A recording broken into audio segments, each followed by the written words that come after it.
అట్లా బయటకు వస్తుంటే ఇద్దరు పిల్లలు కనిపించారు.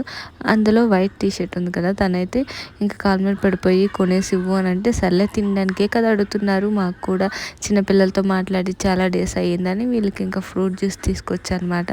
ఇంతకన్నా నేను ఇంకేం చేయగలను, ఉన్నంతలో చేస్తున్నాను అనమాట.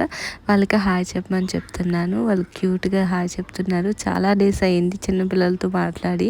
తిని పేరేమో నందన్ అనమాట, తిని పేరేమో సింహ అనమాట. బాగున్నాయి కదా, నేమ్స్ బాగున్నాయి కదా. వాళ్ళు కూడా చాలా క్యూట్గా మాట్లాడి మాకు చాలా హ్యాపీగా అనిపించింది. వాళ్ళిద్దరు హిందీ అనమాట, మాకైతే హిందీ రాదు, వచ్చిరాని హిందీతో వాళ్ళతో అట్లా మాట్లాడాక వాళ్ళు అక్కడ తాగమంటే తాగననేసారు. తీసుకెళ్తారో ఏమో, వాళ్ళ పేరెంట్స్ ఉన్నారేమో.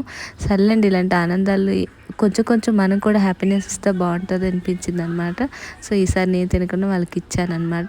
తీసుకొని వెళ్ళిపోతానేమో అనుకున్నారు, లేదు వాళ్ళకి ఇచ్చేసాను. సో వాళ్ళు అయితే తీసుకున్న వెంటనే ఇంకా ఎక్కడ ఆగలేదు, వెళ్ళిపోయారు వెంట